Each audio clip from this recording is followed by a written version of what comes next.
O'zbekiston Respublikasi Qurolli kuchlar safiga kirar ekanman. Xalqimga, prezidentimga sodiq bo'lishga tantanali ravishda qasamyod qilaman. Ular deyarli 1 yil davomida vatanimiz sarhadlarini munosib himoyalash uchun yetarli tajriba orttirishdi. Endi esa jasur yigitlar bildirilgan ishonchni oqlab yurtimizni ko'z qorachig'idagi asrab avaylashga va'da berib, harbiy qasamyod qilishmoqda.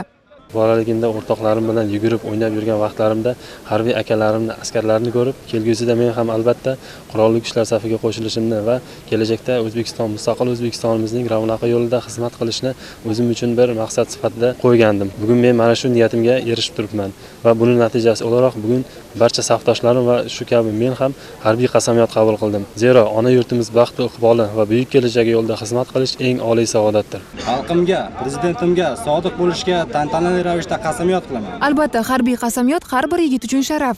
Biroq ularning oila a'zolari uchun bu jarayon nafaqat g'urur, balki ikki karra shodlik hamdir. Harbiy qasamyod qilgani bilan tabriklayman.